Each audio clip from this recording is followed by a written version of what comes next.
Friends, Namaskar.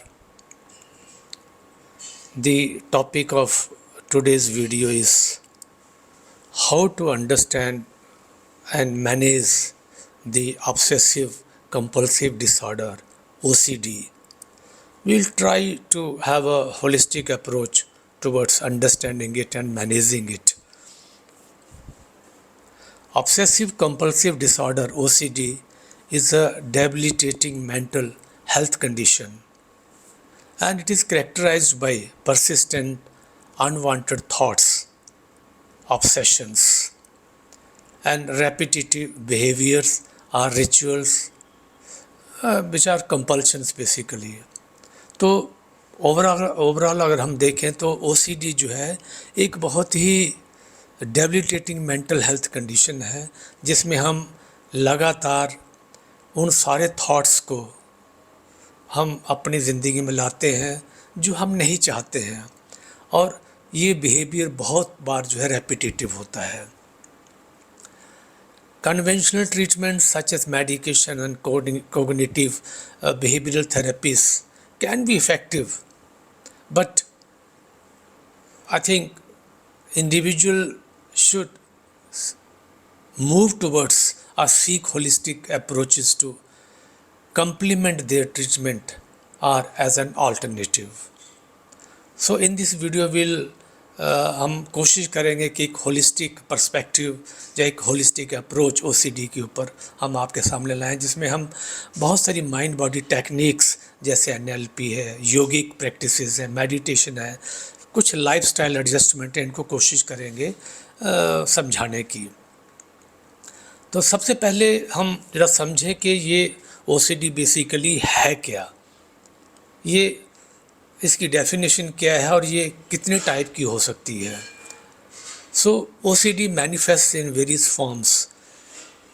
First one is contamination OCD.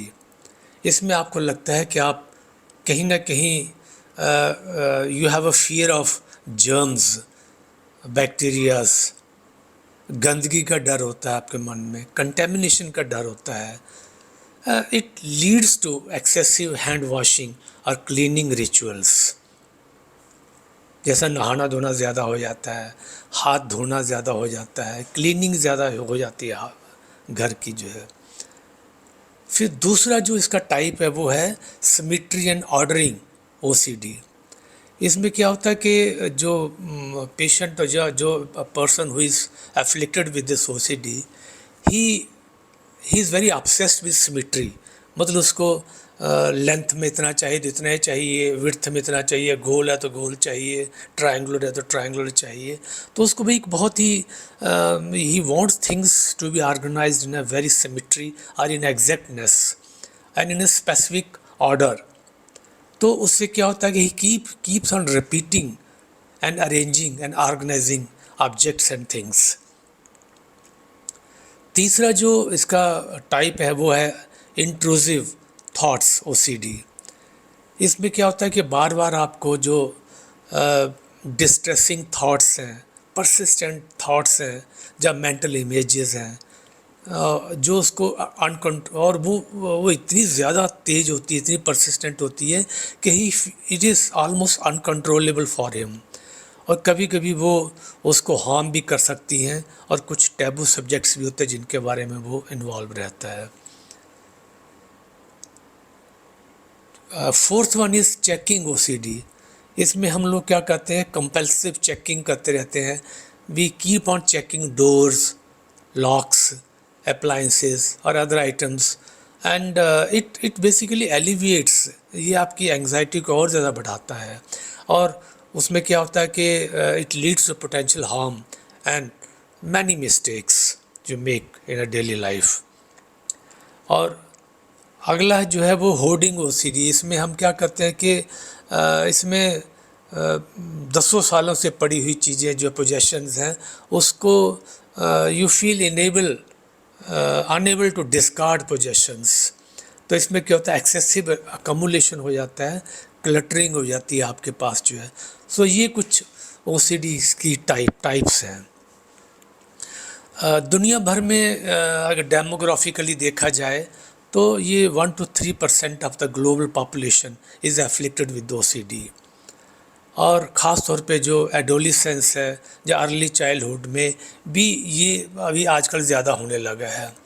Main और women equally इसमें effect होते हैं और सिम्टम्स जो है वो वेरी कर सकते हैं बेस्ड ऑन योर कल्चरल और सोसाइटल बैकग्राउंड्स और फैक्टर्स।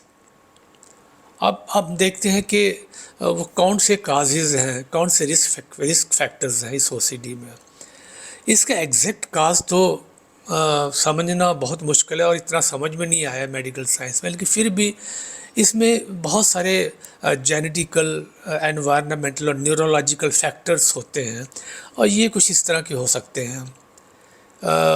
अगर आपकी फैमिली हिस्ट्री में OCD है, जहाँ रिलेटेड डिसऑर्डर्स कहीं फैमिली हिस्ट्री में है, तो आप में भी वो होने के चांसेस हो सकते हैं। ब्रेन एबनॉर्मलिटीज़ हो सकती हैं कुछ ब्रेन के ऐसे जगहों पे, ऐसे रीजन्स में जहाँ बेसिकली फियर और एंग्जाइटी आपकी जो है इन्वॉल्व होती है। तो वो ब्रेन उन जगहों पे that portion of the brain where fear and anxieties are regulated, there may be some abnormalities in the brain. फिर लाइफ में कुछ ट्रॉमेटिक, कुछ ऐसे फियरफुल ट्रॉमेटिक लाइफ इवेंट्स और क्रोनिक डिस्ट्रेस हो सकता है।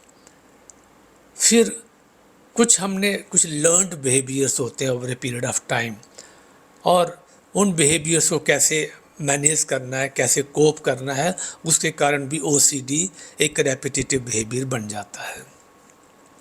अब देखिए, हम इसके सिम्टम्स की बहुत डिटेल में बात करेंगे।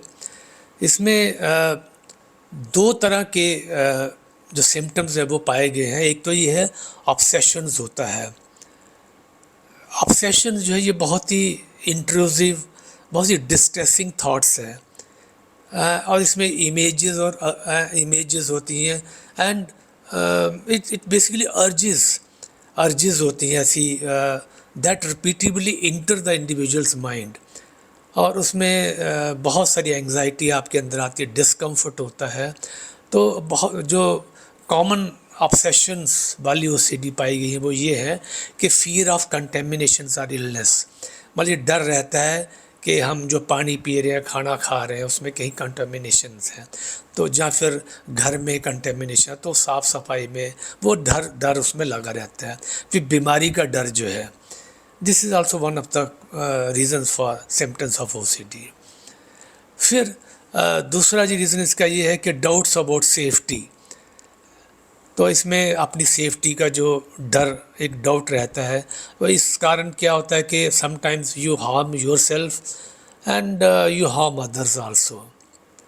और तीसरा इसी में ऑब्सेशन में आता है नीड फॉर सिमेट्री या परफेक्शन। इसमें हम हर वक्त हम सिमेट्री ढूंढते रहते हैं और कोशिश करते हैं एग्जैक्टनेस या परफेक्शन की ढूंढने का कोशिश करते हैं। और चौथा जो है, इसमें अनवांटेड सेक्सुअल थॉट्स आपके मन में आ सकते हैं, वो टैबू थॉट्स भी हो सकते हैं। और या फिर बहुत सारे रिलीजियस थॉट्स के आपके अंदर आते हैं जो बार बार आपकी लाइफ में रिपीट होते हैं। दूसरा टाइप जो है इसका OCD का, वो है कंपल्सिव OCD। कंपल्शंस एक कुछ ऐसे रेपिटेटिव बिहेवियर्स जैसे मेंटल एक्ट्स होते हैं जो हम ऑब्सेशन के रिस्पॉन्स में परफॉर्म करते हैं, और फिर हम अपना डिस्ट्रेस या जो फियर्ड आउटकम है, जो हम सोच रहे हैं कि ऐसा रिजल्ट आएगा, उसको प्रिवेंट करने के लिए हम इस तरह का बिहेवियर ऑपरेट करते हैं। कंपल्शन इतना ज़बरदस्त होता है कि हम उसको रिजिडली उसको बार बार करते हैं, उसको एडियर करने की कोशिश करते हैं, और हालांकि हमें पता होता है कि ये एक्सेसिव है, इरेशनल है ये कंपल्शन, फिर भी हम उसको एडियर करने की कोशिश करते हैं। तो इसमें क्या क्या चीज़ें हो सकती हैं, जैसे एक्सेसिव हैंड वॉश है। इसमें आपने बहुत सारे लोगों को देखो बार बार 2 बार 4 बार 6 बार 10 बार 20 बार हाथ धोते रहते हैं। फिर शावर के अंदर आएंगे तो बार बार नहाएंगे, बार बार अपने आप को क्लीन करेंगे। तो ये एक तरह का है। दूसरा इसमें होता है कि हम बहुत सारे आपने लोगों को देखा कि वो बार बार ताले को बंद करेंगे, खोलेंगे, चेक करेंगे, फिर लॉक करेंगे, फिर करेंगे। ऐसे अप्लाइंसेस को बार बार देखेंगे। जो पर्सनल बिलोंगिंग्स को बार बार चेक करेंगे, बैग खोलेंगे, सूटकेस खोलेंगे, फिर बंद करेंगे, फिर खोलेंगे, देखेंगे। तो ये बेसिकली चेकिंग या रीचेकिंग आपका हो गया। फिर एक और बिहेवियर होता है इसी में, ऑब्सेसिव वाले में ही, कंपल्सिव वाले में सॉरी, इसमें काउंटिंग करते हैं।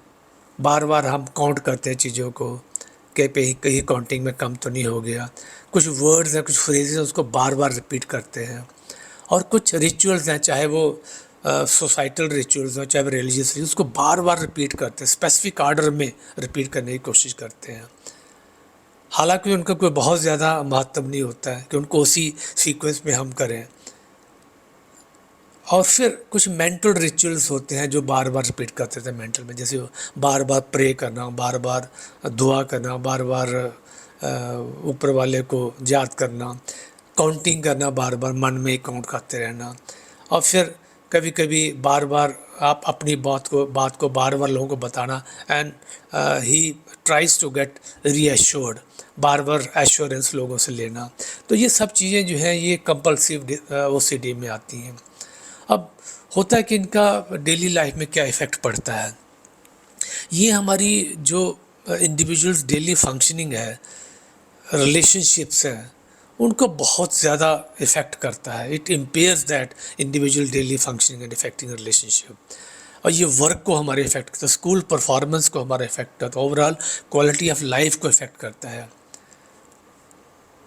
और आप देखो कि अगर रिचुअल्स हैं जहाँ चीज़ों को अवॉइड करने का जो बिहेवियर है, it consume hours in each day. तो इसमें क्या होता है कि सोशली आप अपने आप को कोशिश करते हो सोशली आइसोलेट करने की, फैटीग आता है आपके उसमें, इमोशनल डिस्ट्रेस आता है। अब ऐसे कौन सारे इश्यूज़ हैं जो इन ओसीडी के कारण हमारी लाइफ में इंटर कर जाते हैं। सबसे पहला तो ये है कि एंग्जाइटी और डिप्रेशन हमारी लाइफ में बिल्कुल इंटर कर जाता है। क्रोनिक एंग्जाइटी है, डिप्रेशन है, ये एंग्जाइटी है, डिप्रेशन है, ये कॉमन इसको कोमॉर्बिडिटीज़ ऑफ ओसीडी हैं। एग्जैसरबरेटिंग सिम्टम्स, हम सिम्टम्स को और ज़्यादा कॉम्प्लिकेट कर देते हैं। और इससे क्रोनिक एंग्जाइटी और डिप्रेशन ये कॉमन कोमॉर्बिडिटीज़ है ओसीडी की। एग्जैसरबेटिंग सिम्टम्स और it reduces overall wellbeing. Anxiety जो है it may stem from persistent worries and fears, while depression may result from impact of OCD on daily life and self-esteem. Substance abuse ये भी एक इसका fall out है। कुछ individual जो OCD से ग्रस्त रहते हैं वो they may turn to drugs और अल्कोहल्स, एंड इसका रीज़न ये है कि they want to cope with the distressing symptoms, तो which leads to substances abuse disorders. और इसमें फर्दर जो ट्रीटमेंट एफर्ट्स हैं वो कॉम्प्लिकेट होते हैं। रिलेशनशिप प्रॉब्लम्स हो सकती हैं। OCD it effects over relation, it strain over relationships with family, friends, romantic partners, क्योंकि जो ऑब्सेशंस हैं, जो कंपल्शंस हैं, इट में interfere with communication, intimacy and mutual understanding. Impact on work and social life. अब देखिए जो ओसीडी रिचुअल्स हैं, जो इंट्रूसिव थॉट्स हैं, इसमें बहुत सारा टाइम लगता है। It's basically time consuming. It can interfere with your जो आपकी एकेडमिक है, जो प्रोफेशनल रिस्पॉन्सिबिलिटी, वहाँ जो इंटरफियर करता है। तो इसके कारण क्या होता है, क्योंकि सारा टाइम आपका तो इन रिचुअल्स में करने में निकल जाता है, तो एब्सेंटिज्म होता है, डिक्रीज प्रोडक्टिविटी आपकी होती है, और सोशल फंक्शनिंग आपकी काफ़ी इम्पेयर हो जाती है। अब इसमें अब कोशिश होती है इनको ट्रीट कैसे किया जाए। तो इससे पहले कि मैं कुछ ट्रीटमेंट की अप्रोचेस आपके सामने लाऊं, दोस्तों अगर आप किसी भी ओसीडी से या किसी भी इस तरह के कंपल्सिव या ऑब्सेसिव ओसीडी से ग्रसित हैं, तो इसके लिए एक बहुत ही होलिस्टिक अप्रोच ट्रीटमेंट के लेके चलना पड़ती है। और उसके लिए आपको एक कंसल्टेशंस की आपको सेशंस में आने की ज़रूरत है। तो आप अगर आपको लगता है कि आप किस तरह की किसी चीज़ से ग्रसित है, तो आप मुझे कांटेक्ट कर सकते हो मेरी ईमेल पे या मेरे यूट्यूब वीडियो पे आप कांटेक्ट कर सकते हो। And I can make a unified एक कंप्रेहेंसिव होलिस्टिक ट्रीटमेंट आपके लिए मैं डिज़ाइन कर सकता हूँ, वो आपके लिए कर सकता हूँ। ट्रीटमेंट थोड़ा सा हो सकता है लंबा हो, लेकिन इतना लंबा नहीं जितना कि आपका बाकी मेडिकल ट्रीटमेंट में होता है। इसमें कई तरह के सेशंस आपके लिए लेना पड़ेंगे। तो आप मुझे मेरे नंबर पे या मेरी ईमेल पे या मेरे यूट्यूब पे कमेंट में आप मुझे बोल सकते हो। Thank you so much. अब हम कन्वेंशनल ट्रीटमेंट अप्रोचेस की बात करते हैं। मेडिकेशन डेफिनेटली जब आप मेडिकल ट्रीटमेंट में जाते हैं तो वहाँ पे कुछ मेडिकल ट्रीटमेंट आपको लेने होते हैं। तो वहाँ पे जो एक्सपर्ट्स हैं वो कई तरह की मेडिकल चीज़ें आपको मेडिकेशन बताते हैं। तो इसमें एक तो ये selective serotonin reuptake inhibitors SSRIs वो आपको देते हैं। ट्राइसाइक्लिक एंटी डिप्रेसेंट्स होते हैं। तो ये हमें ओसीडी सिम्टम्स से एलिविएट करने के लिए दिए जाते हैं, ताकि आपके जो न्यूरोट्रांसमीटर्स आपके ब्रेन में है जो इस ओसीडी को उसको काफ़ी ये मॉड्यूलेट करते हैं। हालांकि medications can be effective in reducing anxiety and depression, जो कि ओसीडी से रिलेटेड होती है, लेकिन ये जो एक उसका रियल काजेज़ हैं डिसऑर्डर्स के ओसीडी के, उसको शायद एड्रेस ना कर सके। दूसरा इसका जो है वो कोग्निटिव बिहेवियरल थेरेपी है, CBT। CBT से स्ट्रक्चर्ड साइकोथेरेपी अप्रोच जो हेल्प करता है to identify the challenge and challenge the irrational thoughts. इसमें हम इरेशनल थाट्स और बिलीव्स को जो which are associated with OCD उसको हम आइडेंटिफाई करते हैं, चैलेंज करते हैं उनको। और फिर हम exposure and response prevention ERP specific form of CBT, इसमें हम इंडिविजुअल को एक्सपोज करते हैं और उनको ऐसी अप्रोचेस देते हैं जिसमें हम we try the OCD person to refrain from engaging in compulsive behaviour and slowly he will come out of this OCD behaviour. लेकिन सबसे जो बड़ी इम्पॉर्टेंट चीज़ है वो है holistic approach to managing OCD। This is without any side effects it can be taken up. तो मैं जो बात करता हूँ वो मोस्टली इस holistic approach to managing OCD की बात करता हूँ। तो इसमें सबसे बड़ी अच्छी जो टेक्निक है जो आपके न्यूरल पाथवेज को, क्योंकि आपने एक न्यूरल नेटवर्क बना रखा है अपने ब्रेन में और उसी के ऊपर आप जो है एक लूप की तरह आपका काम करता रहता है OCD में। हम उस पैटर्न को ब्रेक करते हैं और न्यू न्यूरल पाथवेज या न्यू पैटर्न्स एंड बिहेवियर्स आप क्रिएट करते हैं। तो इसमें NLP जो टेक्निक्स हैं ये बहुत ही इम्पोर्टेंट है। ये रिफ्रेम करता है आपके नेगेटिव थॉट पैटर्न्स को, बिहेवियर को, और आपकी जो लैंग्वेज है, जो न्यूरलिस्टिक लैंग्वेज है आपके दिमाग के अंदर, उसको चेंज करते हैं और आपकी इंटरनल रिप्रेजेंटेशन जो है जो आपके बिहेवियर्स के बारे में उनको चेंज करते हैं। तो कुछ बहुत सारी जो टेक्निक्स हैं उनमें से एंकरिंग एक टेक्निक है। तो इसमें हम क्या करते हैं कि we associating a specific sensory stimulus with a desired state. हम कौन सी स्टेट चाहते हैं, कौन सा बिहेवियर चाहते हैं, हम चाहते हैं कामनेस, कॉन्फिडेंस, ताकि उस स्टेट को कैसे अचीव किया जाए वो हम इसमें एंकरिंग के थ्रू करते हैं। दूसरा रिफ्रेमिंग है, हम आइडेंटिफाई करते हैं, रिप्लेस करते हैं नेगेटिव और लिमिटिंग बिलीव्स को विद मोर एम्पावरिंग पर्सपेक्टिव। फिर तीसरा हम स्विच पैटर्न होता है एक, उसमें हम इंटरप्ट करते हैं और इनडायरेक्ट करते हैं इंट्रूसिव थॉट्स और कंपल्सिव बिहेवियर को by mentally replacing them with positive alternatives. तो ये कुछ टेक्निक्स और भी टेक्निक्स है, बट ये मेजर टेक्निक्स जो हम फॉलो करते हैं। फिर दूसरी अप्रोच जो हम फॉलो करते हैं वो योगिक प्रैक्टिसेस हैं। तो योगा भी एक होलिस्टिक अप्रोच देता है हमें to manage OCD by promoting relaxation, mindfulness and self awareness. तो कुछ योगा प्रैक्टिसेस हैं जो हम बेनिफिशियल मानते हैं ओसीडी में, जैसे आसनास हैं। तो फिज़िकल पोजेज हैं जो हमें रिलैक्सेशन प्रमोट करते हैं और हमारी बॉडी से टेंशन रिमूव करते हैं। बहुत सारे आसनास हैं और फिर कुछ पोजेज हैं, जैसे चाइल्ड्स पोज है, legs up the wall pose है, काप्स पोज है जिसको शवासन भी बोलते हैं। ऐसे ही कुछ प्राणायाम है, जैसे ब्रीदिंग टेक्निक्स है जो हमारा ऑटोनॉमस नर्वस सिस्टम, जो पैरासिम्पैथेटिक नर्वस सिस्टम है, उसको रेगुलेट करता है। And that will induce a state of calm such as alternative nostril breathing, deep diaphragm breathing. फिर मेडिटेशन आ जाता है इसी होलिस्टिक अप्रोच में। मेडिटेशन का भी यही काम है कि it cultivates mindfulness and self compassion. तो इससे क्या होता है, the impact of obsession thoughts और obsessive thoughts and compulsive behaviours on mental wellbeing its impact is reduced. तो मेडिटेशन जो सी डी में काम करती है वो आपकी माइंडफुल मेडिटेशन।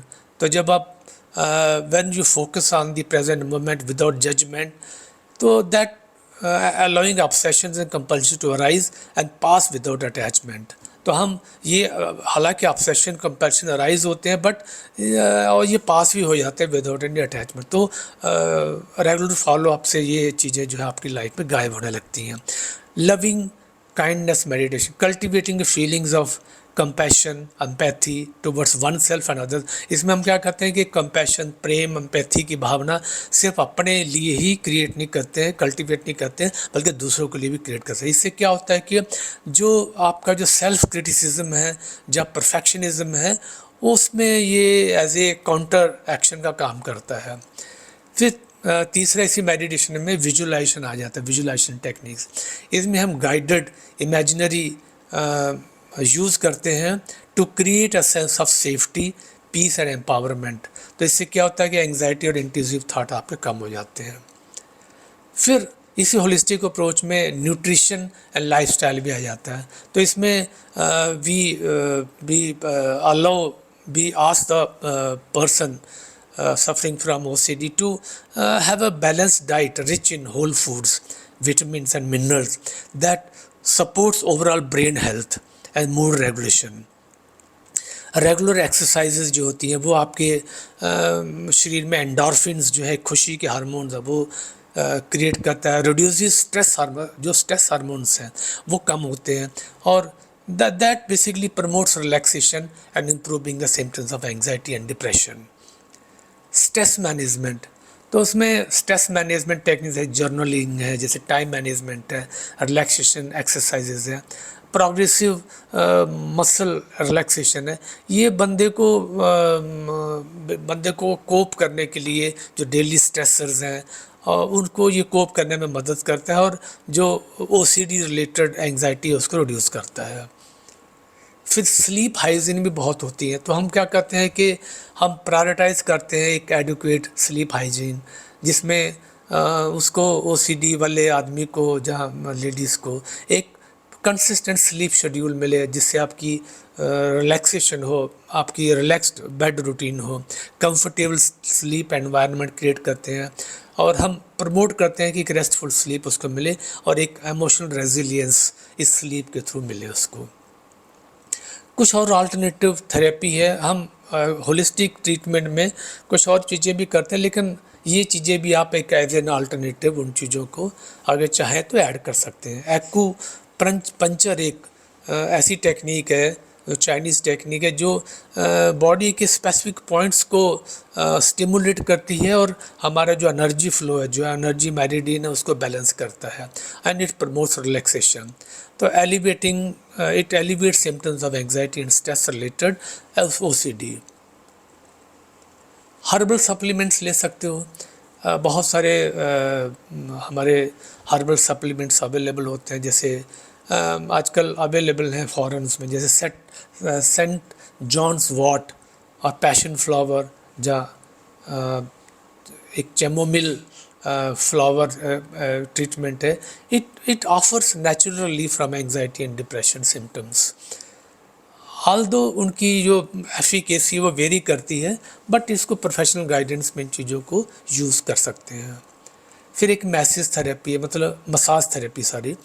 मसाज थेरेपी जो है ये आपके मसल टेंशन्स को ठीक करता है, रिड्यूस करता है. It promotes relaxation, enhances mood, and through tactile stimulation, providing relief from physical and emotional symptoms of OCD. अब हम क्या करते हैं कि इसमें we assess the individual needs and preferences. अब हर OCD के पेशेंट्स के लिए डिफरेंट होलिस्टिक ट्रीटमेंट हो सकता है. We have to tailor that holistic treatment plan as per the individual preferences and goals, ताकि हम उसको एडीर कर सकें और सक्सेस उसमें अचीव कर सकें.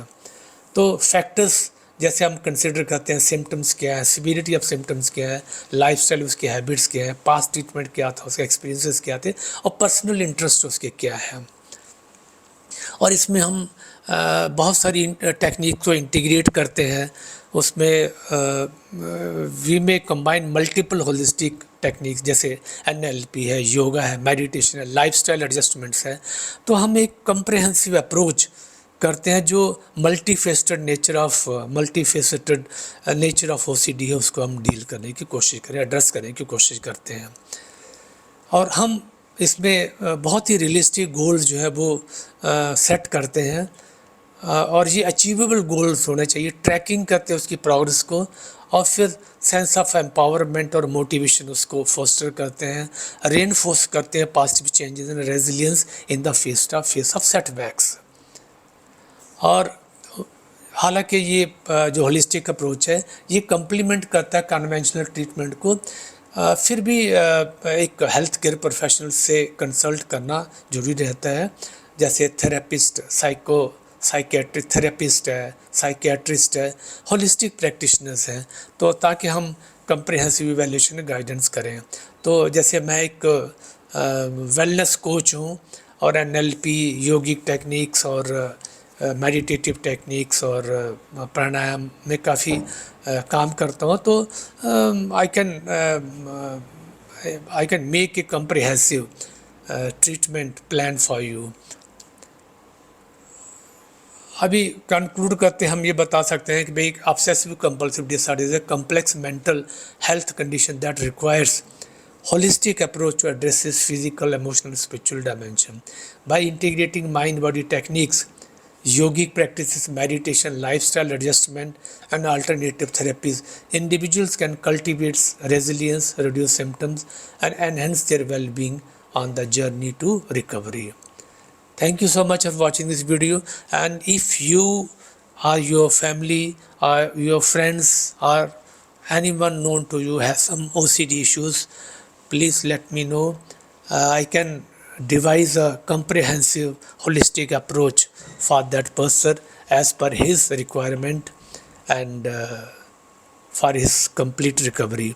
So you can contact me on my phone number, or you can contact me through email, or you can leave a comment in my comment box in this video or any of the videos. Thank you so much for watching this video. Please do subscribe, like, share and comment my videos. Thank you so much.